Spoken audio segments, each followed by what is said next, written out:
బలం దేశకాలముల యందే కలిసి వస్తుందంతే. దేశకాలముల యందు బలం కలిసి వచ్చినప్పుడు ఇంత కౌరవులు ఏమంటారో తెలుసా? అయ్య బాబోయ్, ఇప్పుడు వాళ్ళంత బలవంతులు, వాళ్ళకి రాజ్యం ఇవ్వకపోతే పిలిచి చంపేస్తారు మన. ఇప్పుడు వాళ్ళ వెనక ఎంత బలం వచ్చిందో తెలుసా? ఎలా వచ్చింది బలం? దేశకాలములు కలిసి వచ్చిందంతే. ఐశ్వర్యమైనా అంతే, పాండిత్యమైనా అంతే, ఏదైనా దేశకాలముల యందే వస్తుంది తప్ప కొత్తగా వచ్చే అవకాశం ఉండదు. కాబట్టి ఇది కలిసి వచ్చే వరకు, ఈశ్వరానుగ్రహం కలిగే వరకు ఎదురు చూడాలి. అదే ఓర్పు.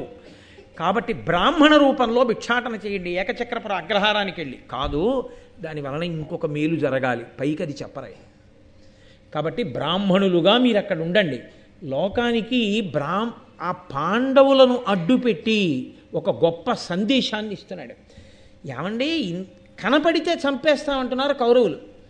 వాళ్ళు చచ్చిపోయారు అనుకుని వాళ్ళు ఊరుకున్నారు. వాళ్ళు చచ్చిపోలేదు, ఇంకా బతికున్నారని తెలిసిందనుకోండి, ఊరుకుంటారా? వేటాడేస్తాడు దుర్యోధనుడు. వాళ్ళు అజ్ఞాతవాసానికి వెళ్ళారని తెలిస్తేనే నేల నరుచెరుగులా గూఢచారుల్ని పంపించాడు. పసిగట్టండి పసిగట్టండి అని. వాళ్ళ అదృష్టం బాగుండి వాళ్ళకి ఈశ్వరానుగ్రహం ఉంది కాబట్టి ఏడాది కాలం చెల్లిపోయింది. ఆపదలు వచ్చిన అగ్నిహోత్రంలోంచి బయటపడి ఎవరున్నారు?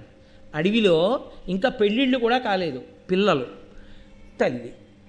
ఈ 6 సమయాసమయములను చూడకుండా వెళ్ళిపోతాయి యుద్ధానికి. మళ్ళీ ఇంకో ఆపద రూపంలో వచ్చిందనుకోండి, ఎన్ని ఆపదలు ఎంతమంది కనురెప్పలా కాయగలరు? వీటికి శాశ్వత పరిష్కారం వీళ్ళ వేపుకి కన్నెత్తి చూడలేని స్థితి వీళ్ళకి కలగడమే. కలిగి వీళ్ళకి రాజ్యం ఇవ్వాలి. అది రావాలంటే ఈశ్వరానుగ్రహం దేశకాలాదుల యందు కలిసి రావాలి. కలిసి వచ్చే వరకు ఓర్మితో ఉండాలి. ఓర్మితో ఉండాలంటే మహాపురుషుని యొక్క వాక్యం చెవిలో పడాలి. అది మనం ఔదల దాల్చాలన్న బుద్ధి ఉన్నవాడికి చెప్పాలి, కానీ లేనివాడికి చెప్పి ప్రయోజనం ఉండదు. అది ఉన్నవాళ్ళు కాబట్టి విదురుడు రక్షించాడు, అది ఉన్నవాళ్ళు కాబట్టి మహానుభావుడు వ్యాసుడు వచ్చి చెప్పాడు. కాబట్టి ఇప్పుడు వాళ్ళు ఏకచక్రపురానికి మనం వెడదాం, కొంతకాలం ఇక్కడ ఉండి అని నిర్ణయం చేసుకున్నారు. ఈలోగా హిడింబ గర్భవతి అయి ఆమెకి కొంతకాలం అయిన తర్వాత ఒక కొడుకు పుట్టాడు. నరవరుడైన భీము వలనం ప్రభవించ హిడింబకున్ సుతుండురుతర భీమరూపుడు ఘటోత్కచనాముడు విస్ఫురద్భయంకర వదనంబు శంకు నిభ కర్ణములున్ వికృతాక్షులున్ పయోధరవరవర్ణమున్ వికట దారుణ దంష్ట్రలను ఒప్పుచుండగన్. ఆ ఘటోత్కచుడు పుట్టినప్పుడు పుడుతూనే ఆయన పేరు ఘటోత్కచుడు. ఎవరు పెట్టారు అంటే తల్లి అంది. ఏమిటండి ఇలా ఉన్నాడు వీడు ఘటోత్కచుడిలాగా అంది. ఘటోత్కచుడిలాగా అంటే కుండ ఎలా ఉంటుందో అటువంటి తల, అంటే వెంట్రుకలు లేని తల. కాబట్టి గుండ్రంగా గుండు చేసేసినట్టు కొండ బోర్లు ఇస్తే ఎలా ఉంటుందో అలా ఉంది ఆయన బుర్ర. 2 నరవరుడైన భీము వలనన్ ప్రభవించే హిడింబకున్, మహాబలవంతుడైనటువంటి భీమసేనుని యొక్క కుమారుడిగా పుట్టాడు. భయంకరమైనటువంటి రూపమున్నవాడు. విస్ఫురద్భయంకర వదనంబు, చూసి చూడగానే భయమేసేటటువంటి ముఖం. చెవులు ఎండిపోయినటువంటి కొమ్మలు ఎలా ఉంటాయో అలా వాడిపోయిన కొమ్మల్లాంటి చెవులు. వికృతమైనటువంటి కళ్ళు. ఆ తర్వాత మబ్బు ఎలా ఉంటుందో అటువంటి రంగు. దానికి తోడు ఎగుడు దిగుడుగా ఉండేటటువంటి కోరలు. అంత చూడగానే జనం భయపడిపోయేటటువంటి రూపంతో పుట్టాడు ఆ పిల్లాడు. వాడు అపారమైన బలశాలి. వాడు పుడుతూనే నవయవ్వనాన్ని పొందేశాడు. వాడికి అసలు బాల్యం లేదు. వాడు నవయవ్వనాన్ని పొంది వాడికి ఎవరూ ఉపదేశం చేయకుండానే సమస్త శాస్త్రములు వచ్చేసాయి. వాడు అపార బలవంతుడు ఘటోత్కచుడు. వచ్చేసి ఆయన అన్నాడు, వచ్చి తల్లికి నమస్కారం చేశాడు, తండ్రికి నమస్కారం చేశాడు, నాయనమ్మ కుంతీదేవికి నమస్కారం చేశాడు. నమస్కారం చేసి వాడన్నాడు, నేను పిశాచములకు రాక్షసులకు అధిపతినవుతాను. ఆయన అలా కోరుకున్నాడు. అంటే ఉగ్రమైన మనసున్నవాడు. నేను పిశాచములకు రాక్షసులకు ప్రభువునవుతాను. ఇక్కడ నుంచి బయలుదేరి ఉత్తర దిక్కుగా వెళ్ళిపోతాను. నేను మా అమ్మని తీసుకుని వెళ్ళిపోయి అక్కడ ఉంటాను. ఎక్కడుంటాడు అన్నది ఈ నివాస స్థానం అని ఆయన ఏం చెప్పలేదు. ఉత్తర దిక్కుగా వెళ్ళిపోతాను. మీకు ఎప్పుడైనా నాతో అవసరం పడితే నన్ను స్మరించండి, నేను వస్తాను. వచ్చి మిమ్మల్ని కాపాడతానని పాండవులకు మాట ఇచ్చి ఆయన బయలుదేరి అక్కడి నుంచి ఉత్తర దిక్కుగా వెళ్ళిపోయాడు. వెళ్ళిపోయిన తరువాత పాండవులు బయలుదేరి విదర్భ, మధ్య, త్రిగర్త, కీచక మొదలైనటువంటి రాజ్యములను దాటుకుంటూ ఏకచక్రపురం అనేటటువంటి అగ్రహారానికి చేరుకున్నారు. అయితే ఇందులో చమత్కారం ఏమిటంటే, ఈ ఘటోత్కచుడు ఎందుకు పుట్టినట్టు, ఎందుకు రాక్షసులకు పిశాచములకు ప్రభువైనట్టు ఈశ్వరుడు, నేను మీతో మనవి చేశాను కాదు, ఈశ్వరుడు ఎవరు ధర్మాన్ని పట్టుకున్నారో వాళ్ళకి ఎప్పుడో రాబోయే ఆపద నుంచి తప్పించడానికి ఇప్పుడే పునాది వేస్తాడు. మహాభారతంలో కర్ణుడు సహజ కవచ కుండలాలతో పుట్టాడు. ఆయనకి ఒక్కొక్క బలం పోతోంది ఈశ్వరానుగ్రహం లేక. దేవేంద్రుడు బ్రాహ్మణ వేషంలో వచ్చి నీ కవచ కుండలాలు ఇమ్మన్నాడు. సూర్యుడు చెప్పాడు, తండ్రి ఇవ్వకు, ఇంద్రుడు వచ్చాడు బ్రాహ్మణ రూపంలోని. ఇంద్రుడే అయినా చెయ్యి చాపి అడిగితే ఇచ్చేస్తాను, నాకు దానకర్ణుడని బిరుదుంది, నా ధర్మం నాది, ఇస్తానంతే, కాబట్టి ఇచ్చేస్తానని ఆ కవచ కుండలములను కోసేసి ఇచ్చేశాడు. ఎంత కవచ కుండలాలు పట్టుకుపోయినా ఇంద్రుడికి బాధేసింది. ఇంత దానవీరత్వమా, చచ్చిపోతానేమోనని తెలిసి కూడా కవచ కుండలాలు ఇచ్చేశాడా? సహజ కవచ కుండలాలంటే మాటలా, అందులో తండ్రి సూర్యుడు చెప్పినా వినకుండా ఇచ్చాడా అని, నీకు నేను ఒక అస్త్రాన్ని ఇస్తాను, దాని పేరు శక్తి. నీవు ఎవరో ఒక్క పురుషుణ్ణి చంపచ్చు, దాంతో ఎవరైనా సరే అభ్యంతరం లేదు. నువ్వు ఎవరిని తలుచుకుని వేస్తావో వాళ్ళు చచ్చిపోతారు. వాళ్ళు బతకడం అనేటటువంటి సమస్య మాత్రం లేదు, వాళ్ళు చచ్చిపోవలసిందే. కాబట్టి ఇప్పుడు కర్ణుడు దాన్ని ఎవరి కోసం దాచాడంటే అర్జునుడి కోసం దాచాడు. అది వేసేస్తే కురుక్షేత్రంలో అర్జునుడు పడిపోవలసిందే. ఇంకా అందులో మీకు రెండో అభిప్రాయానికి తావేం లేదు, పడిపోతాడు అర్జునుడు. అర్జునుడు పడిపోతే అయిపోయినట్టే కురుక్షేత్రం. ఇంకెవరు ఆపగలిగిన వాళ్ళు? ఆపలేరు. అలాంటి సమయంలో కురుక్షేత్రంలో ఒకానొకప్పుడు ఏమైందంటే, ఈ ఘటోత్కచుడు యుద్ధానికి వచ్చాడు. వచ్చి చాలా భయంకరమైనటువంటి యుద్ధం చేశాడు. అంత భయంకరమైనటువంటి యుద్ధం చేస్తున్నటువంటి సమయంలో ఒక 2 రోజులు చేసిన తర్వాత ఒక స్థితిలో భీష్ముడు ఉండగానే ఏమైందంటే, అసలు ఈ ఘటోత్కచుడు ఉండగా మనం బతుకుతామా అని అనుమానం వచ్చి పారిపోయింది సైన్యం. సూర్యాస్తమయం అయింది కాబట్టి యుద్ధం ఆగింది. ఈయన మరునాడు కర్ణుడి వెంటబడ్డాడు. కర్ణుడి గుర్రాలు చంపేసి కర్ణుడి రథాన్ని పడగొట్టేస్తే కర్ణుడు యుద్ధభూమిలోంచి పారిపోయే స్థితి వచ్చింది. ఆ కర్ణుడు అసలు ముందు నేను బతికుంటే కదా యుద్ధం, అసలు ఈ ఘటోత్కచుడు నన్ను చంపేసేటట్టున్నాడని ఎవరో ఒక పురుషుణ్ణి చంపవచ్చు అన్నాడు కదా. ముందు తన ప్రాణాలు రక్షించుకోవడానికి ఈ శక్తి అస్త్రాన్ని వేసేశాడు ఆ ఘటోత్కచుడి మీద. వెంటనే ఆ ఘటోత్కచుడు ఆకాశంలోంచి నేల మీద బోర్లా పడి చొంగ కారుస్తూ చచ్చిపోయాడు. చచ్చిపోగానే కృష్ణుడు రథం నుంచి కిందకి దూకి చిన్నపిల్లాళ్ళ గంతులేసి అరిచాడు. అర్జునుడు అన్నాడు, బావా ఎంతైనా ఇది అన్యాయం కదా, మాకు కొడుకు, మా వంశంలో మొట్టమొదట పుట్టినవాడు, మా కోసం ఇంత యుద్ధం చేశాడు, కర్ణుడి చేతిలో చచ్చిపోయాడు, మేమందరం ఏడుస్తున్నాం, నువ్వు ఎగిరి గంతులేసి నన్ను కౌగిలించుకుంటున్నావు, ఏమిటి దీని తాత్పర్యం అని అడిగాడు. అయితే ఆయన అన్నాడు, నేను అనవసరంగా ఎగిరి గంతులేయలేదు, నీకు కొంతే తెలుసు, నాకు అంతా తెలుసు. ఈ ఘటోత్కచుడంత యుద్ధం చేసి ఉండకపోతే, వీడు పుట్టి ఉండకపోతే ఆ అస్త్రం నీ మీద పడుతుంది. నిన్ను ఎలా రక్షించుకోవాలనే నేను తలమునకలై ఉన్నాను. ఇదిగో ఆ ఘటోత్కచుడిని అప్పుడు పుట్టించి ఈశ్వరుడు పెద్ద కృప చేశాడు. ఆ ఘటోత్కచుడు యుద్ధానికి వచ్చి కర్ణుడిని కొట్టి ఉండకపోతే కర్ణుడు శక్తిని వేయడు, శక్తిని వేశాడు కాబట్టి అయిపోయింది ఇంకా దాని శక్తి. ఇంకా మళ్ళీ రెండో మాట వేయడానికి లేదు కాబట్టి కర్ణుడు చచ్చిపోయినట్టే. కర్ణుడు చచ్చిపోయాడు కాబట్టి కురుక్షేత్రం అయిపోయినట్టే, మీరు రాజు అయిపోయినట్టే, ఇంకా బెంగలేదు అని కృష్ణ భగవానుడంతటి వాడు అంత సంతోషించాడు. కాబట్టి ఆ ఘటోత్కచుడు పుట్టేటట్టు చేసినవాడు పరమేశ్వరుడు. దేని కొరకు అంటే, ఆయన పుట్టింది భీముడికి కొడుకు, ఆయన బతికించింది పినతండ్రి అర్జునుడు. అందుకొరకు మహానుభావుడు ఆ రాక్షసులతో పిశాచములతో ఉన్నాడు కాదు. ఎంత భీమసేనుడి కొడుకైనా అతను ఉగ్రమైన మనస్తత్వం ఉన్నవాడు, అందుకే రాక్షసులతో పిశాచములతో ఉంటాడు. వాడే బ్రతికుంటే నేనే చంపవలసి ఉండేది, ఎందుకంటే వాడు ధర్మానికి హాని చేస్తాడు. అదృష్టం బాగుండి బంధుత్వాన్ని అడ్డుపెట్టి కురుక్షేత్రానికి యుద్ధానికి వచ్చి కర్ణుడి వలన చచ్చిపోయి నిన్ను బతికించాడు. అందుకని మనం బతికిపోయాం. కాబట్టి అలాంటి ఘటోత్కచుడు ఉపకారం చేశాడని నేను గెంతాను, తప్ప అన్నాడు. నీకు తెలిసినన్ని మాకు ఎక్కడ తెలుస్తాయిలే బావా, చాలా మంచి విషయమే అని అర్జునుడు యుద్ధానికి వెళ్ళిపోయాడు, అది వేరు విషయం అనుకోండి. కాబట్టి ఆ ఘటోత్కచుడు అంత గొప్పవాడు. సరే, కొంతకాలం అయిపోయింది. ఈ పాండవులు ఏకచక్రపురానికి వెళ్ళారు, అదొక అగ్రహారం. వెళ్ళి అక్కడ ఒక విప్రుడి యొక్క గృహంలో ఉంటున్నారు. ఆ రోజులో అద్దెలు బూడిద అవి ఏమి ఉండేవి కావు. ఏదో ఇంటికి అతిథి వచ్చారు, ఏదో కొన్నాళ్ళు ఉంటారు, పాపం తల్లి పిల్లలుట. ఓ బ్రాహ్మణులు 5, వాళ్ళు బ్రాహ్మణ వేషాలతో ఉన్నారు.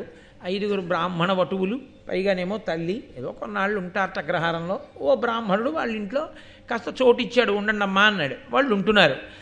లలిత జటాజిన కుశ వల్కధరులై వేదమొప్పగా చదువుచు ఇమ్ముల బ్రహ్మచారి వృత్తిని వెలయగా అందుండి ఒక్క విప్రగృహమునన్. ఈ పాండవులు 5గురు, కుంతి కూడా ప్రతిరోజు భిక్షాటన చేస్తున్నారు. ఎవరండి? ఏ సామాన్యమైన వ్యక్తులా? ఏ వెయిటింగ్ లిస్ట్ కన్ఫర్మ్ అవ్వకపోతే ఉపద్రవం వచ్చిందంటాడు. ఓ రోజు 2 గంటలు కరెంటు పోతే అయ్యి బాబాయ్ చచ్చిపోతున్నానంటాడు. మిక్సీ ఇంట్లో పాడైపోతే చచ్చిపోయామంటాడు. సిలిండర్ అయిపోతే చచ్చిపోయామంటాడు. ఏదో ఆఫీస్కి వెడదాం అనుకునే వేళకి మోటార్ సైకిల్ టైర్ పంచర్ అయి కనపడితే చచ్చిపోయామంటాడు. రోజు ఎన్ని మాటలు చచ్చిపోతాడు. అక్క చిన్న చిన్న చిన్న చిన్న పెన్ను కనపడకపోతే చచ్చిపోయాం. అన్నిటికీ చచ్చిపోయాం. పక్కవాడి చచ్చిపోయాం. ఎంత కష్టాన్ని ఓర్చుకుని వాళ్ళు బతికారు. సీతమ్మ తల్లి కన్నా కష్టపడ్డావా, పాండవుల కన్నా కష్టపడ్డావా? ఏమి నీ కష్టం? అయిందానికి కాందానికి ఇంకా కనపడ్డవాడి కల్లా అయ్యా నాకు ఇది ఒక్కటి ఉందండి, గట్టెక్కాలి ఎలా అయినా, మీరు ఏదోటి చెబుతురు, అదే పనిగా. అందుక నీ కష్టాన్ని ఓర్చుకుని పాపాన్ని పోగొట్టుకునే ప్రయత్నం చేయాలి. కానీ ఇంక ఎప్పుడూ సుఖమే. దాని అసాధ్యం కూడా, దానికి అంతమేమైనా ఉంటుందా లోకంలో? ఒబామా పిలిచి అమెరికా అధ్యక్ష పదవి రాసి ఇచ్చేసినా ఆయన కోటి ఇవ్వలేదని ఏడుస్తాడు. అంతే ఉంటుందండి దానికి. ఎందరికో ఎన్నో లేనివి ఈశ్వరుడు నాకు ఇచ్చాడు అన్ననాడు నీకు తృప్తి. కళ్ళు లేని వాళ్ళు ఉన్నారు, నీకు కళ్ళు ఉన్నాయి. అసలు వినపడని వాళ్ళు ఉన్నారు, నీకు వినపడుతుంది. అసలు పాపం నోరు విప్పి మాట్లాడలేని వాళ్ళు ఉన్నారు, నీకు నోరుంది, చక్కగా మాట్లాడగలవు. ఏమి నువ్వు ఎంత ఐశ్వర్య సంపన్నుడవో ఆలోచించు. ఈశ్వరుడు నీ పట్ల ఎంత ఉదారుడై ఉన్నాడు. నీకు మధురమైన శబ్దములన్నీ వినపడతాయి. ఓ వీణ కచేరీకి ఎడతావు, చక్కగా నాట్యం చూస్తావు, నీ పక్క వాళ్ళతో భావాలు పంచుకుంటావు, నీకు బాధ కలిగితే చెప్తావు. అంతవరకు ఎందుకండి? ఒంట్లో బాగులేకపోతే ఓ డాక్టర్ గారి దగ్గరికి వెళ్ళి మన ఒంట్లో ఎందుకు బాగులేదో, ఏది బాగులేదో మనం చెప్తాం. ఒక మూగివాడి పరిస్థితి, మూగి చెవుడు కూడా ఉంటాయి, 2 అక్క చెల్లెళ్ళలా కొంతమందికి. వాళ్ళ పరిస్థితి అవతల వారు చెప్పింది వినపడదు, ఈయన చెప్పలేడు. ఎంత కష్టం. నేను సామర్లకోట వెళ్ళే రోజుల్లో, సామర్లకోటలో ఉద్యోగం చేసే రోజుల్లో సామర్లకోట ఎడుతుంటే నాతో పాటు కొంతమంది మూగి చెవుడు ఉన్న పిల్లలు ఎక్కేవారు. అక్కడ ఎందుకు మరి చదువుకోవడానికి వెళ్ళేవారో ఏమో నాకు తెలీదు. వాళ్ళు సామర్లకోటకి టికెట్ ఇవ్వండి అని అడగాలి. వాళ్ళకి ఎలా చెప్తారు? సామర్లకోటకి టికెట్ ఇవ్వండి అని చెప్పలేక కండక్టర్ వచ్చి ఎక్కడికి అంటే అనేవారు వాళ్ళు. అంటే కాకినాడకి రైళ్ళు రావుగా, అంటే ఎక్కువ రైళ్ళు రావుగా. సామర్లకోట అంటే రైల్వే స్టేషన్ ఉంది, అందుకని సామర్లకోట అనేవాడు. ఆ పెదవుల కదలికని బట్టి అనేవాడు. అంటే పాపం ఎన్ని అని ఇలా అనేవాడు అతను. ఎవరెవరు అని చూపించేవాడు. మరి ఇతను మావాడు కాదు. అది దేన్ని బట్టో తెలుసా అండి? వినపడి కాదు, పెదవుల కదలికని బట్టి చూస్తూ తను జవాబు చెప్పాడు. అది ఎంత కష్టమో మీరు ఆలోచించండి. నిజంగా జీవితంలో మనం అనుభవిస్తున్న సుఖంతో పోలిస్తే వాళ్ళు అనుభవిస్తున్నది ఏ పాటండి? వాళ్ళు ఏమనుభవిస్తున్నారు? ఓ కళ్ళు లేనివాడు ఏమనుభవిస్తున్నాడు? వాళ్ళతో పోలిస్తే ఈశ్వరుడు మనకెంత అభ్యున్నతినిచ్చాడు. నీకు కళ్ళిచ్చాడు, చెవులిచ్చాడు, నోరిచ్చాడు, ఓ మంచి ఉద్యోగం ఇచ్చాడు, ఆ ఉద్యోగం చెయ్యడానికి కావలసిన శక్తినిచ్చాడు, నెలకి చక్కగా బెళ్ళకుడు వల్లే ఓ 25,000 30,000 జీతం ఇస్తున్నాడు, శుభ్రంగా తిన్నది జీర్ణమయ్యేట్టు చేస్తున్నాడు. సాయంకాలం 1 గంటన్నర సేపు పరమేశ్వరుడు గురించి చెప్పడానికి నీకు ఒళ్ళు నిప్పా. ఎందుకు చెప్పలేవు? ఈశ్వరుడు కూడా నీ కృతజ్ఞత చూసి ఏదో ఒకటి ఉపసంహారం చేస్తే, ఈశ్వరుడు ఏమిచ్చాడు అన్నది ఆలోచించిన నాడు ఎంతో తృప్తిగా ఉంటావు. ఈశ్వరుడు నాకు ఇంకా ఏదో ఇవ్వలేదని ఏడిచిన నాడు నీ ఏడుపుకు అంతు లేదు. ఎవడు ఎన్ని తెచ్చిచ్చినా నీకు తృప్తి లేదు. తృప్తి అన్నది మానసిక భావన. ఉన్నవాడు ఇంతకన్నా ఏం ఉండాలంటే నాకేం లేదంటాడు. అన్నీ ఉన్నా నాకు ఇంకా లేదండి అని ఏడిచేవాడు లేదని ఏడుస్తూనే ఉంటాడు. అది ఆ భావన చేత ఆ తృప్తిని పొంది ఈశ్వరా నువ్వు నాకేమి ఇవ్వలేదయ్యా అన్నారనుకోండి, ఆయన ఎంతో సంతోషిస్తాడు. అసలు ఎప్పుడూ నాకు ఇంకా ఇది లేదుగా, ఇంకా ఇది లేదుగా అంటున్నారు అనుకోండి, వాడు వస్తున్నాడంటే భయపడిపోతాడు.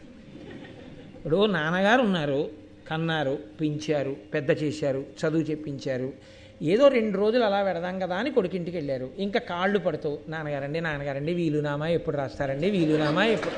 వాడికి ఎలా ఉంటుంది ఆ తండ్రికి? ఇస్తాడుగా అది కూడాను. కాళ్ళు పట్టి వీలునామాయా? పూజ చేసినప్పుడల్లా దిక్కుమాలిన కోరికే. వాడు ఇచ్చిన వాడికి కృతజ్ఞత ఏది?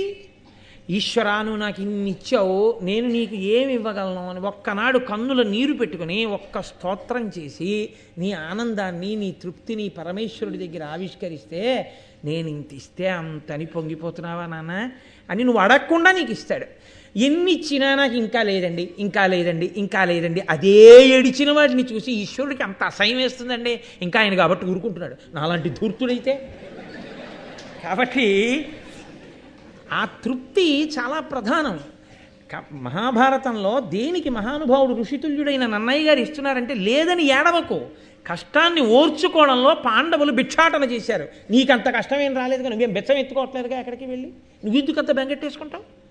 వాళ్ళ కష్టాన్ని తలుచుకుని అంతంత మహాశక్తివంతులు అంతగా దేశకాలములందు ఒదగడం నేర్చుకో. దేశకాలములు తెలియని బతకకు, ఆ ఓర్పు లేని బతకకు, అసహ్యకరమైన బతుకది, 10 మందికి బరువుగా ఉంటావు నువ్వు అని.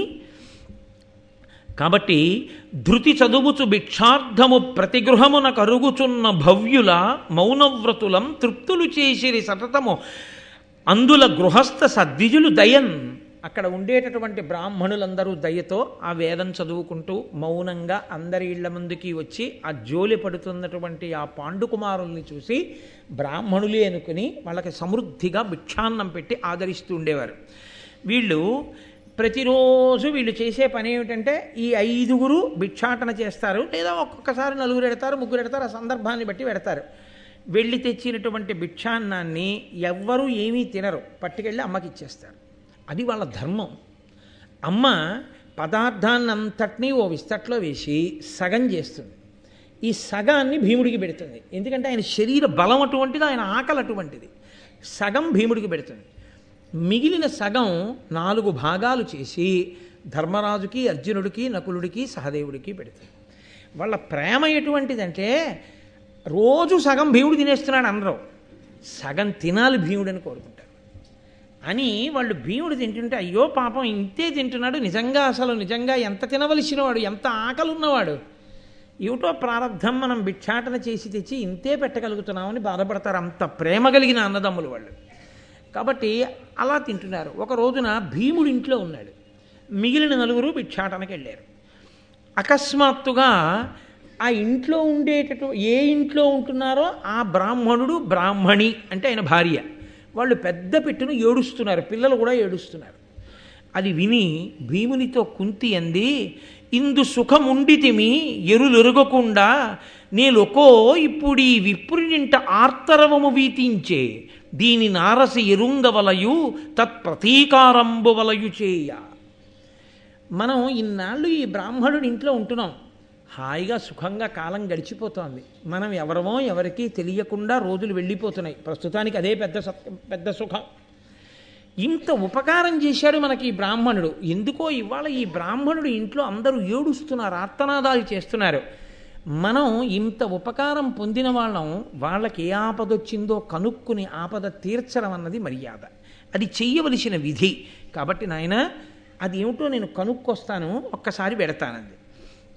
వెళ్ళి ఆవిడంది, కృతమెరుగుట పుణ్యము సన్మతి దానికి సమము సేత మధ్యము మరి తత్కృతమున కగ్గలముగా సత్కృతి సేయుట ఉత్తమంబు కృతబుద్ధులకు. ఎవరో నీకు ఉపకారం చేశారు, మహానుభావుడు ఉపకారం చేశాడు, ఆయన ఆ ఉపకారం చేయబట్టి ఆ రోజున నేను ఏమీ ఇబ్బంది లేకుండా సంతోషంగా కాలం గడిపేశాను అని స్మరించడమే పుణ్యం. తప్ప వాడి మొహం ఏదో వాడు ఇచ్చాడు కానండి మళ్ళీ నా దగ్గర నుంచి ఏదో ఎక్స్పెక్ట్ చేస్తూ ఉంటుంటాడు, చేశాడు తప్ప, లేకపోతే వాడు చేస్తాడా? అదే పాపం. ఎదుటివాడు నీకు ఏ ఉపకారం చేశాడో ఆ ఉపకారమును గుర్తెరుగుటయే పుణ్యము అని పేరు. కాబట్టి పుణ్యము చేయుట అంటే ఏదో కాదు, మీకు ఎక్కడ ఏ ఉపకారం దొరికినా ఆ ఉపకారాన్ని స్మరించడం ఉందే దానికే పుణ్యము అని పేరు. అలాగే చేసినటువంటి ఉపకారాన్ని మనసులో జ్ఞాపకం ఉంచుకొని దానితో సమానమైనటువంటి ఉపకారం చేయడం ఉందే అది మధ్యమము. చేసిన ఉపకారాన్ని గుర్తుపెట్టుకుని అంతకన్నా పెద్ద ప్రత్యుపకారం చేయడం ఉందే అది ఉత్తమము. కాబట్టి బుద్ధి కలిగిన వాడు ఆ పని చెయ్యాలి. వాళ్ళకి ఆపదొచ్చింది, మనం చెయ్యొద్దు ప్రత్యుపకారం, అది జ్ఞాపకం పెట్టుకోవద్దు, అది కదా పుణ్యం. కాబట్టి వెళ్ళి అడిగి వస్తాం. అంటే ఏదో వినపడగానే ఓవా తలుపులు తీసుకుని వాళ్ళ ఇంట్లోకి వెళ్ళిపోవడం అది కాదు. ధర్మం ఎప్పుడూ ధర్మం, ఎప్పుడూ ధర్మం. కుంతీదేవి పట్టుకుంటే ధర్మం, పాండురాజు గారు పట్టుకుంటే ధర్మం, ధర్మరాజు గారు పట్టుకుంటే ధర్మం.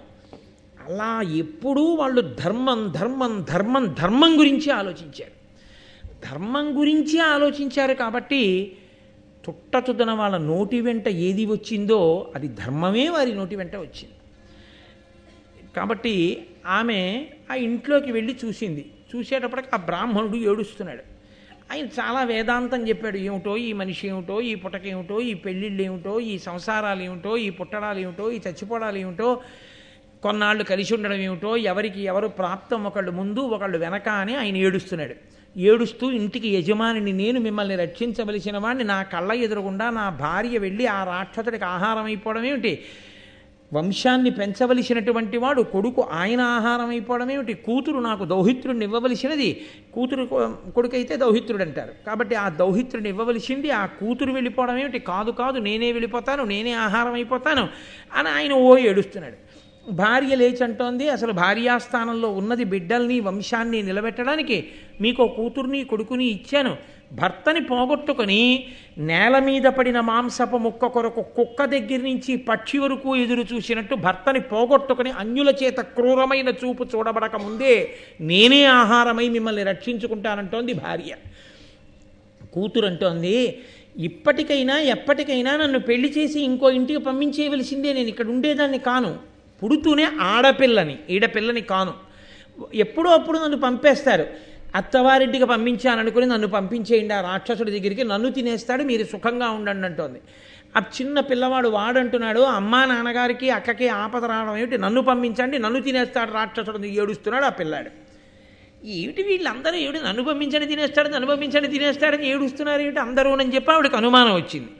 వచ్చి ఆ కుంతీదేవి బ్రాహ్మణుడిని అడిగింది, ఇది ఏమి తెరకు, దీనికి మొదలయ్యది, నాకు తెల్లముగ చెప్పుడు తీర్చెదా అని విగతాసుల తన మృదువచన ప్రశ్నమును అమృతమున నెత్తెన్.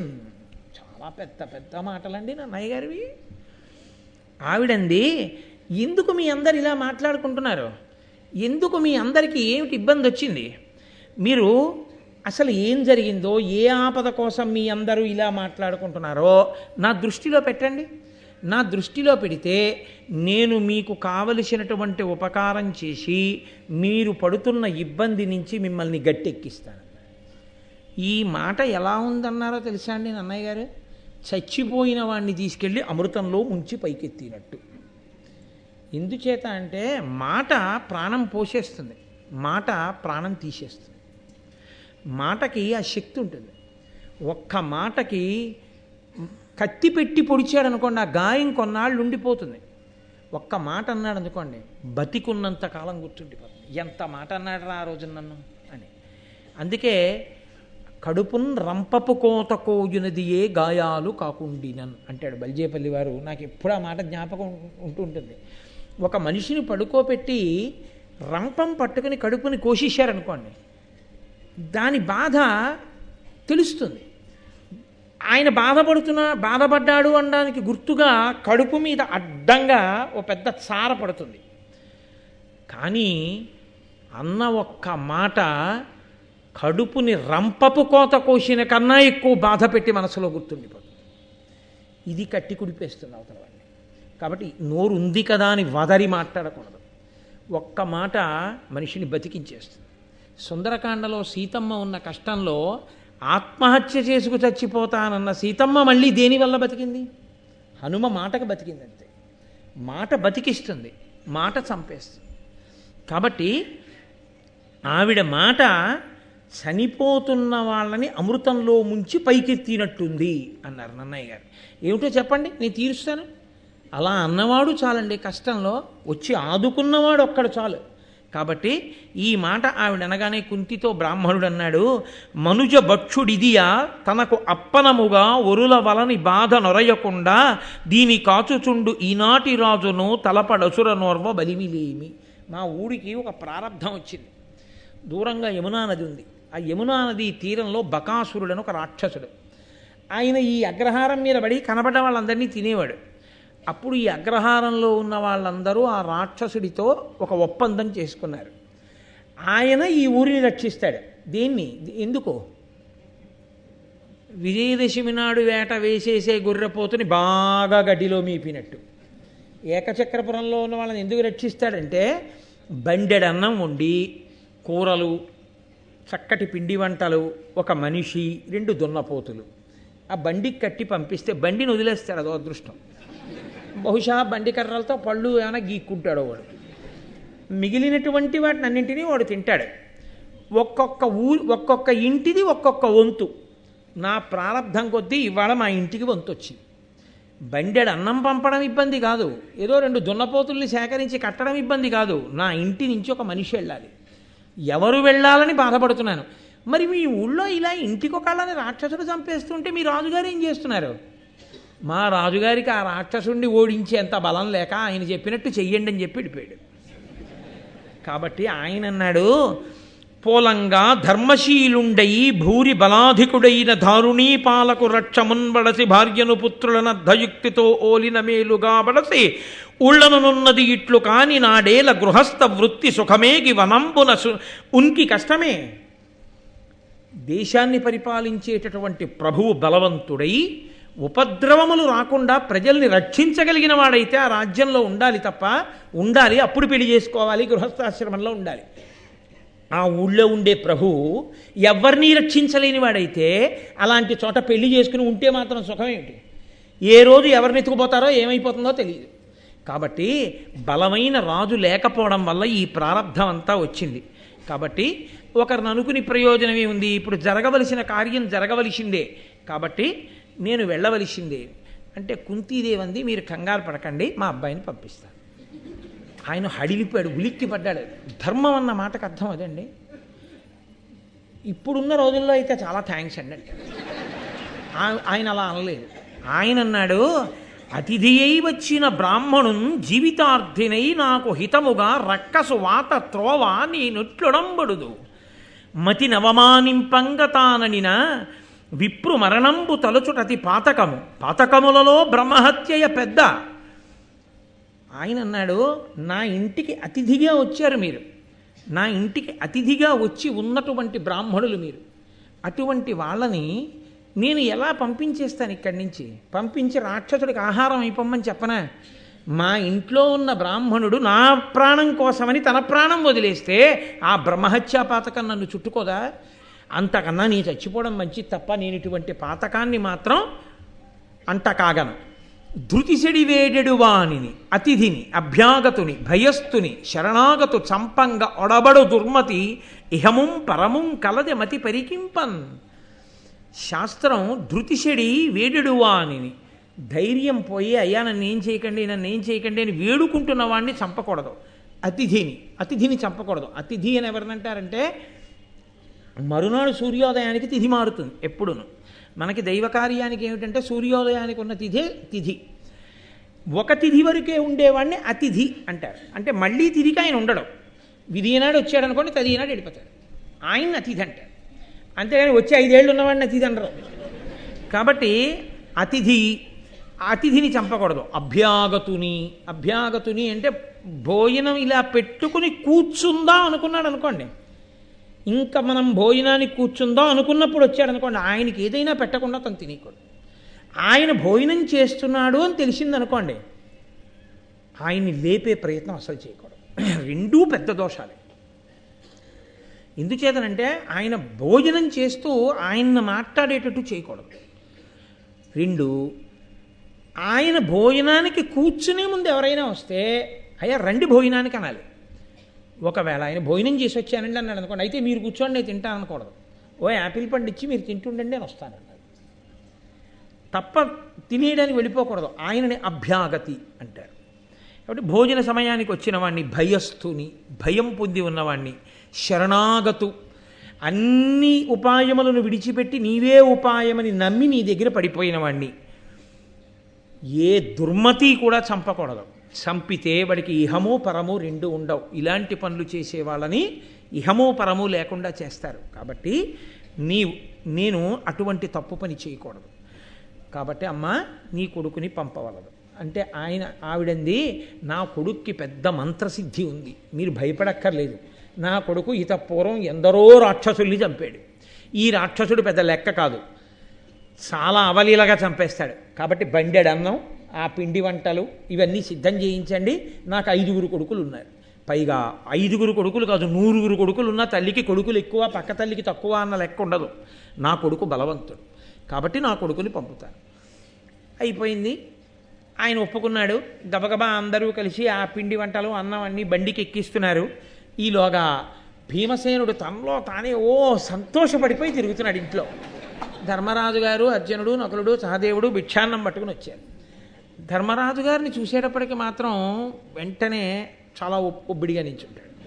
ధర్మరాజు గారికి అనుమానం వచ్చింది, ఏంటి ఇంత సంతోషంగా ఉన్నాడు ఇవాళ అని తల్లి వంక చూసి అన్నాడు, నరనుత కీర్తి ఈ అనిలనందనుడెవ్వరితోడనేని భీకర సమరంబు చేయి సమకట్టిన ఎట్లు మహానురాగ నిర్భరముననున్నవాడు, ఇతని భావము చూడగా వేరు, వీని సుస్థిరబలు మీరు పంచితిరో, చెచ్చెర తాన ఉపక్రమించనో.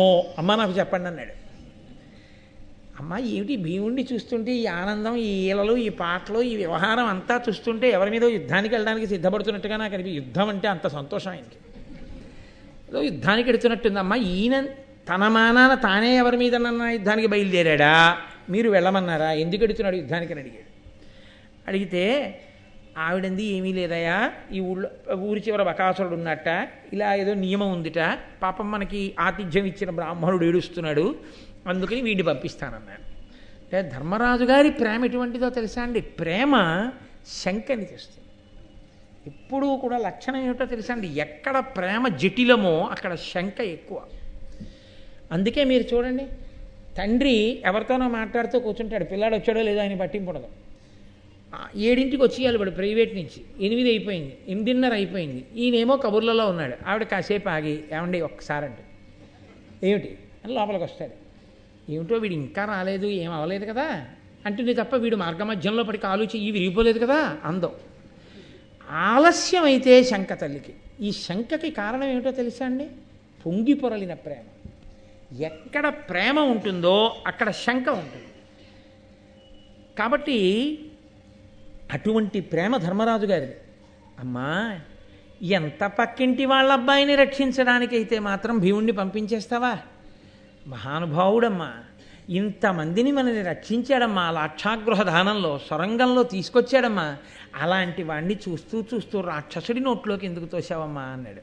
అంటే ఆవిడంది, నాన్న నాకు మాత్రం తెలియదా, వీడు రాక్షసుడి నోట్లోకి వెళ్ళడం కాదు, ఆ రాక్షసుడి నోరు ఇహ మళ్ళీ తెరవకుండా చేసి వస్తాడు, నాకు తెలుసు వాడి బలం. నీకు ఎలా తెలుసమ్మా అంటావేమో, వీడిని 10వ రోజున ఎత్తుకుని ఉన్నప్పుడు పులి మీదకి దూకితే మీ నాన్న బాణాలు వేస్తే నేను కంగారులో కింద పడేస్తే వీడు నా ఒళ్ళు అంచి 10వ రోజు పిల్లాడు కింద పడితే వీడు పడ్డ శిలలు గుండైపోయాయి, వీడికి మాత్రం ఏం అవ్వలేదు, వీడు నవ్వుతూ బోసినవుతూ ఆడుకుంటున్నాడు. వీడు 10వ రోజంతా బలం ఉన్నవాడు, ఇప్పటికి ఎంత బలం ఉన్నవాడు, వీడికి బకాసురుడో లెక్క, అందుకని వీడిని పంపిస్తున్నాను. ఇప్పుడు వీడు వెళ్ళడం వల్ల ఏమవుతుందంటే ఒక బ్రాహ్మణుడికి కాదు ఉపకారం, అగ్రహారంలో ఉన్న బ్రాహ్మణ కుటుంబాలన్నీ సేద తీరుతాయి. బ్రాహ్మణులకి శక్తి ఏమిటి? వాళ్ళు ఈశ్వరుణ్ణి నమ్ముకుని చేసిన తపస్సే, వాళ్ళు చేసిన వేదాధ్యయనమే, వాళ్ళు చేసిన ధ్యానమే.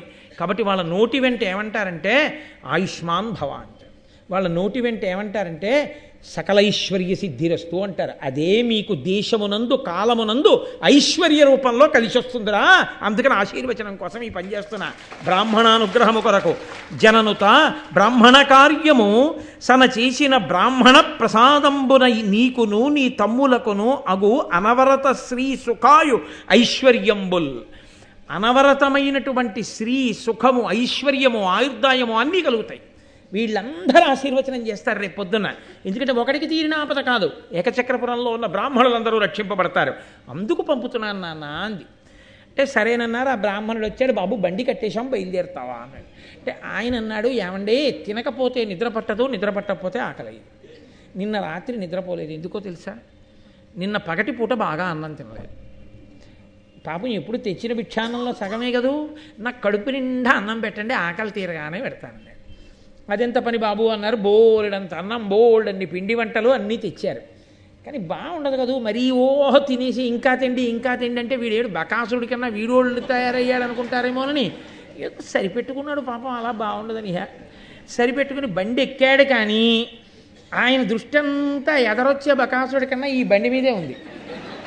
ఆయన దాన్ని తీసుకెళ్ళి ఆ యమునా నదీ తీరంలో ఆపి, వాడు ముందు వచ్చి చచ్చి తర్వాత అయినా నేను తినేదేగా, వాడు తినేదేం లేదు ఇందులో, నేను వాడిని తినిస్తే నేను ఎందుకు, ఇంకా ఎలాగో నేను చంపేసేదే. తిక్కుమాలను కూడా చంపేసిన తర్వాత ఆ నెత్తురు అవన్నీ మీద పడతాయి, అప్పుడు వెళ్ళాలి, స్నానం చేయాలి, దుమ్ము దులుపుకోవాలి, రావాలి. ఈలోగా ఏ కేకో వాళ్తుంది బొత్తిగా, అలా ఎలా తింటాను, ముందు నేను తినేస్తే గొడవ వదిలిపో పని అయిపోతుంది, అక్కడికి శుద్ధాన్నం తినేసినట్టు ఉంటుంది. కాబట్టి ఆయన బండి ఎక్కేసి తినేస్తున్నాడు.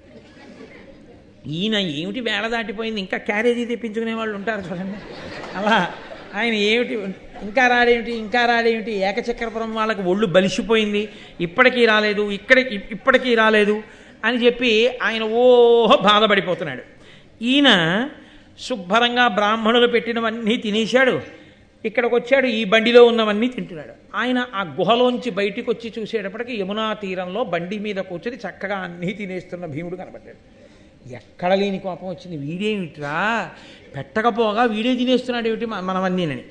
చనుదించి ముందట శకటంబుపై నుండి యోడక కుడుచుచునున్న భీము దవ్వుల చూచి నిత్యము నాకు నియమించి కొనివచ్చు కూడేల కుడిచెదీవు కడు క్రొవ్వి ఏకచక్రంబున వారలకేనింత ఎల్లిదమేలయైతి అని డాయవచ్చి ఎయ్య నిలనందును వీపు పిడికిట పొడిచిన బెదరక కసురు వలను సూడకొండు వగవక ఎప్పటి ఎట్లు కుడుచుచున్న అలిగి బకుడు వీని బాగు సూడ వేరంచుడాసిన తరువు బెరికి కొనుచు దాంకుదంచే. గబగబా వెళ్ళి, ఎరా ఏకచక్రపురంలో ఉండేటటువంటి వాళ్ళకి బాగా ఒళ్ళు కొవ్వు పట్టింది, నాకు వేళ పట్టున తినడానికి కావలసినది పంపించడం మానేసి నువ్వు తీసుకొచ్చి యమునా తీరంలో బండి పెట్టేసి నువ్వు తినేస్తున్నావా, ఏంట్రా నీ ఉద్ధతి అని ఆయన ఆ వచ్చినటువంటి బకాసురుడు చేతి పిడికిలితో ఒక్క పోటు పొడిచాడు ఆ భీమసేనుడి యొక్క డొక్కలో. ఇంత పెద్ద రాక్షసుడు డొక్కలో పోటు పొడిస్తే కనీసం ఇలా వెనక్కి తిరిగి కూడా చూడకుండా ఉండు ముందు తిన్నవయా అన్నట్లుగా ఆయన తింటున్నాడు. ఆయన చూసి ఇదేమిట్రా ఇంత పిడికిలి పోటు పొడిస్తే కోపంతో వీడు కనీసం వెనక్కి తిరిగి చూడలేదు, వీడికి పిడికిడి పోట్లు వీడినో చెట్టుతో కొడతానని వెనక్కెళ్ళో పెద్ద చెట్టు పీకి తీసుకొచ్చాడు. సరే యుద్ధం ప్రారంభమైంది, ఇద్దరు చెట్లతో కొట్టుకున్నారు, మళ్ళా యుద్ధం చేశారు. నన్నయ్య గారు మహానుభావుడు, ఈశ్వరానుగ్రహం, తాను ఎన్ని మల్ల యుద్ధాలో చేసినట్టుగా రచన చేసేశారంతే. ఆ కాళ్ళతో తొక్కి పట్టారు, కింద పారేశారు, ఆ మీద ఎక్కి తొక్కాడు, గుండెల మీద గుద్దాడు, ఆ బకాసురుడు నెత్తురుకెక్కాడు, చిట్ట చివరి వారి వెన్ను విరిచేశాడు, గిరగిరా తిప్పాడు, అవతల పారేశాడు. ఆ బకాసురుడి శవం అక్కడ పడిపోయింది. ఆ బకాసురుడు పడిపోయి చచ్చిపోగానే బకాసురుడి యొక్క బంధువులందరూ గబగబా వచ్చారు రాక్షసులు. వాళ్ళు భీముడిని చూసి హడిలిపోయారు. భీముడు అన్నాడు, మీరు ఉండండి, నేనేమన్నాం, ఇక నుంచి మీరు ఎప్పుడైనా నరమాంసం తిన్నారో వీడి వెనకాలే మీరు వెళ్ళిపోతారు. వాళ్ళందరూ ఒట్టు పెట్టారు, మహాప్రభో ఇంకా మేమందరం కూడా అడవిలో తిరిగేవి తింటాం తప్ప ఎప్పుడూ ఏకచక్రపురంలోకి రావడం కానీ నరమాంసం తినడం కానీ మా జన్మాంతరంలో మేము చెయ్యం, కాబట్టి మమ్మల్ని విడిచిపెట్టాను. ఆ రాక్షసుల్ని విడిచిపెట్టేసి మళ్ళీ పాపం వాళ్ళందరూ వచ్చి ఏం చూస్తారు, ఈ శవాన్ని దీన్నే తీసుకుపోతే వాళ్ళు చూస్తారని చెప్పి ఈడుచుకుంటూ లాక్కొచ్చేసి ఆ అగ్రహార ద్వారం ముందు పారేసేసి బ్రాహ్మణులందరినీ పిలిచి, ఇదిగో మీకు పీడ వదిలిపోయింది, ఇక గొడవలేదు, చంపేశాను బకాసురుణ్ణి, చూడండి అన్నాడు. వాళ్ళందరూ వచ్చారు, చూసి వీడొక మంత్రసిద్ధుడగు విప్రుడు, అసాధ్యబలున్ బకాసురున్ నేడని చంపెనెట్టే ఇతనించని చూతమా అంచు జెచ్చెరం పోడిగా వేత్రకీయమున భూసురులాదిగ వచ్చి చూచి రవ్వాడి మగంటిమిన్ వెలయువాని వృకోదరు నెల్లవారలు. ఏమి మంత్రసిద్ధి కలిగిన బ్రాహ్మణుడురా, మంత్రసిద్ధి ఉంది, భుజబలం ఉంది, అసాధారణం. ఇలాంటి బ్రాహ్మణుణ్ణి మనం చూడలేదు. రండి వెళ్ళి చూద్దాం. ఆయన అనుకున్నాడు బకాసురుడి శవం చూడ్డానికి వస్తాడనుకున్నాడు. వీళ్ళు ఇలాంటి బ్రాహ్మణుణ్ణి చూడాలని వీళ్ళు వచ్చారు. వాళ్ళందరూ వచ్చి కుంతీదేవి ఎలా కోరుకుందో అలాగే వాళ్ళందరికీ ఆశీర్వచనం చేశారు. చక్కగా అందరూ సంతోషంగా అమ్మయ్య బకాసురుడు మరణించారని పొంగిపోతున్నారు. పాండవులందరూ ఎంతో ఆనందంగా ఇంట్లో ఉన్నారు. ఇంకా అక్కడి నుంచి బయలుదేరి కొంతకాలం ఏకచక్రపురంలో ఉండండి, నేను వస్తానని కదు చెప్పాడు వ్యాసుడు. నేను వచ్చి చెప్తానన్నాడంటే ఇక్కడ బకాసుర సంహారం అయ్యేంత వరకు రాడు వ్యాసుడు. ఆ ఏకచక్రపురంలో ఉండే బ్రాహ్మణులు రక్షింపబడడం కోసమని భీమసేనుడు అక్కడికి చేరాలి. అందుకని ఆ ప్రణాళిక ప్రకారం ఇంకా రాలేదు. ఇంకా కొంతకాలంలో మనం ఈ ఏకచక్రపురం నుంచి బయలుదేరుదాం, ఎక్కడికి వెళ్ళాలి, ఏం చెయ్యాలి అనుకుంటూ ఉండగా ఒకరోజు ఆ ఇంటికి అతిథిగా, ఆ బ్రాహ్మణుడి ఇంటికి అతిథిగా వేరొక బ్రాహ్మణుడు వచ్చాడు. కుంతీదేవి పాండవులు వెళ్ళి అడిగారు, అయ్యా మీరు బ్రాహ్మణుడు ఊర్లన్నీ తిరుగుతుంటారు, ఎక్కడ ఏ వింతలు ఉన్నాయో మాకు చెప్పండి. వింతలలోకెల్లా వింత ఒకటి ఉంది లోకంలో. పాంచాల మహారాజు గారు ద్రుపదుడికి యజ్ఞంలోంచి నవయవ్వనంలో ఉన్నటువంటి ఒక ఆడపిల్ల పుట్టింది. ఆవిడ సాక్షాత్ లక్ష్మి. ఆమె ద్రౌపదీదేవి, కృష్ణ అని పిలుస్తారు. ఆ యజ్ఞగుండంలోంచే ఒక పిల్లవాడు పుట్టాడు, వాడిని దృష్టద్యుమ్నుడు అని పిలుస్తారు. వాళ్ళిద్దరూ అన్నా చెల్లెళ్ళు. అదిగో ఆ యజ్ఞగుండంలోంచి పుట్టిన అయోనిజయ అయిన కూతురుందే, ఆ ద్రౌపదీదేవికి ఆ కృష్ణకి స్వయంవరం ప్రకటించాడు పాంచాల మహారాజు. ఇంతకన్నా ఆశ్చర్యం ఏముంది అన్నారు. ఆయన వెంటనే పాండవులు అన్నారు, ఏం ఆశ్చర్యం, మనుష్యులకు పుట్టకుండా అయోనిజగా అగ్నిగుండంలోంచి యవ్వనంలో ఉన్న ఆడపిల్ల పుట్టిందా? ఎంతటి కారణజన్మురాలు, ఇంతటి కారణజన్మురాలు ద్రుపద మహారాజు గారికి కూతురుగా అలా ఎలా యజ్ఞగుండంలోంచి పుట్టిందో, దానికి కారణం ఏమిటో, ఇందువల్ల ద్రుపదుడు ఆ పిల్లకి తండ్రి అయ్యాడో మాకు తెలియచేయవలసింది అన్నాడు. మీకు ఈ కథ అంతా చెప్తాను కూర్చోండి అని చెప్పి, చీకటి పడిపోతోంది కదా అందుకని చెప్తాను సావధానంగా అని ఆ బ్రాహ్మణుడు తాను చేసుకోవలసినటువంటి క్రియాకలాపం కొరకు తాను కొద్ది వ్యవధానం తీసుకుని రేపు సాయంకాలం 6:30 చెప్తాడు. కాబట్టి రేపు మీరు విందురుగా. మంగళాశాసనపరై మదాచార్య పురోగమై సర్వైశ్చ పూర్వైరాచార్యై సత్కృతాయాస్తు మంగళం. మంగళం కోసలేంద్రాయ మహనీయ గుణాత్మనే చక్రవర్తి తనూజాయ సర్వభౌమాయ మంగళం. ఉమాకాంతాయ కాంతాయ కామితార్థప్రదాయినే శ్రీగిరీశాయ దేవాయ మలినాథాయ మంగళం. కరచరణకృతం వా కర్మవాక్కాయజం వా శ్రవణనైనజం వా మానసం వాపరాధం విహితం వా సర్వమేత్తక్షమస్వ శివ శివ కరుణాబ్ధే శ్రీమహాదేవ శంభో. సర్వం శ్రీ ఉమామహేశ్వర బ్రహ్మార్పణమస్తు. స్వస్తి.